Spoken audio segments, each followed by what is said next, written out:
Shabbat Shalom. This week's Parsha, Parshat Chukat, has one of the more famous stories from the Torah. The Bnei Yisrael, the children of Israel, are complaining. They have no water to drink. They're thirsty. Hashem tells Moses to go to the rock and speak to the rock, and water will come gushing out. But Moshe Rabbeinu basically loses his temper and strikes the rock. And even though water comes out and the people can drink, this is considered a grave sin, such a grave sin that for this reason alone, Moshe will be denied entry to the promised land.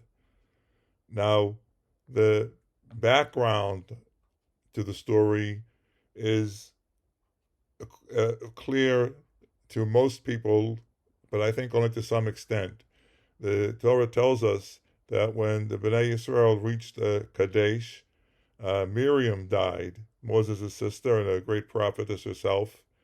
And immediately afterwards, it tells us that the people had no water and were complaining that they were thirsty and wanted water to drink.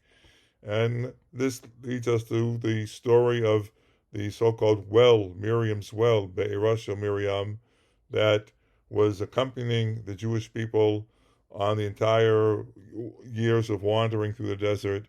And when Miriam passed away, the well went away as well. And that is why there was no water to drink.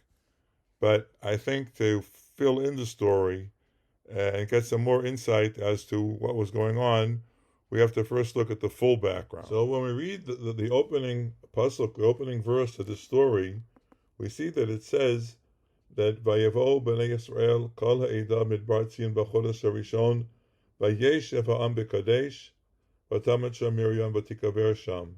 And I want to focus on those three words, vayeshev ha'am b'kadesh. Now, first of all, where did they reach? Kadesh. Kadesh, or sometimes called Kadesh Barnea, is called elsewhere Ir K'tzeg Vulecha, a city on the border, at the end of the borders of the land of Israel. Which side of the border, I'm not sure, and it doesn't really matter. But it's a place which is on the border, even if it's not exactly within there. It's Israel. It's as close as one can get. And critically important here is that it says Vayeshev ha'am. The people settled. They settled down. It doesn't say Vayichen ha'am, that they camped the way one camps when one is moving through the desert. So what this means is that when they reached Kadesh, which was on the border or perhaps within the border of Eretz Israel, the people of Israel thought that they had already reached the promised land. And so they settled down. They didn't camp expecting to be told sooner or later to, pack up and move again. They settled down. They thought, we're here. And that's why they began to complain when they saw that they were in a place which was dry and desert-like and had no water to drink. And among their complaints, they said, Lama helitanu mimitzrayim, laviotanu ela makom hara hazeh. Why did you take us out of Egypt to bring us to this bad place? As if this is the place that they were heading for all along, and this was the place they were supposed to settle down. So an important part of the background to the story is that the children of Israel had mistakenly thought that when they reached Kadesh and were told, okay, we're stopping here, that they'd reached the promised land, and they settled down, and then began to complain that the place they had reached was not the land that they had been promised, and there was nothing to drink, and they were angry. Now, although they did make a mistake, they were in error when they thought that they had reached the promised land, they did not make a mistake when they sensed that the type of hashgacha, the type of divine providence, divine care, divine watching over, divine guidance and guarding that they had benefited from during all those dozens of years wandering in the desert had sort of dropped to a lower level. The Netziv of Volozhin tells us that this was part of the divine plan.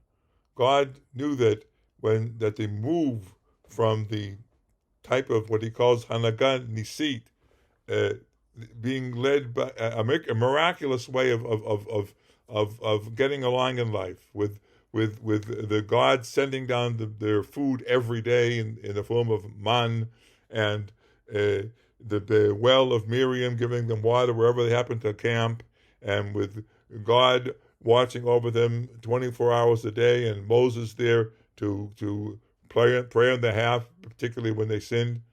Uh, they were going to be going when they went once they entered the land of Israel. That would all go away, and they would have what he called Hanagat Tivit, a sort of lead a natural life. Natural life means that you have to work for your living. You have to plow the land. Sometimes the land gives you the food you want. Sometimes not. Sometimes there's rain. Sometimes there's not rain. And the shock of moving from this very close divine guidance of having their daily needs taken care of immediately, directly from heaven, to being basically on their own, not on their own completely, but expected to fend for themselves basically by working the land and so on, would have been too great of a shock. And so HaKadosh Baruch Hu wanted to be sort of a transition period where they would have a lesser form of divine guidance, a lesser form of miraculous day-to-day life for the next year or so. And so when they reached Kadesh, in conjunction with Miriam's passing away, there was no more of this well that accompanied them all along. So they weren't completely mistaken in this regard. Now, I would like to connect this insight of the Netziv with insights that I gathered from the commentary of Shimshon Raphael Hirsch. And of course, I'm here giving basically my own final interpretation of the story. That is that this connects to the divine command to Moshe to specifically speak to the rock and not hit it with his staff, because Moses' staff is of course directly connected, closely connected to this type of miraculous guidance, miraculous governorship that the Jews had benefited from since Egypt. It was with the staff that Moses, initiated many of the plagues that came on Egypt. The staff played a role in his guidance during the wandering in the desert. And if Moses were to hit the rock with the staff and that would cause water to come out, this would mislead the people into thinking that they are under the same exact type of Hanagat Nisit, divine guide, miraculous guidance, miraculous administration that they had been gotten used to over nearly 40 years. And for that reason, HaKadosh Baruch Hu said, no, speak to the rock. Speaking is sort of like praying. And praying is our way of asking for and hopefully receiving divine guidance and divine succor until the present day. This is our way of asking for divine intervention in our behalf, on God saving us, God helping us. Prayer.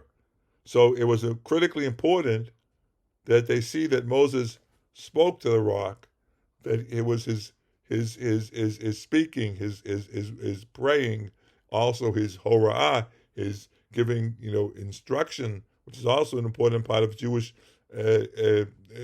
government ever since, and that would help the people understand that they're in a new era where there aren't these flashy miracles with Moses, waving his staff, and we're in this new era where it's the hope for rescue and help from HaKadosh Baruch Hu depends on prayer. And this is why it was so important for Moshe to speak to the rock and not to hit it. And when he did hit it, he lost his temper. This is the reason why it was considered such a grave sin. So I hope that you have found some interest in this explanation. Again, it's taken partly from the Netziv and partly from Shimshon Raphael Hirsch, and a good deal of my own. Thank you for your attention, and Shabbat.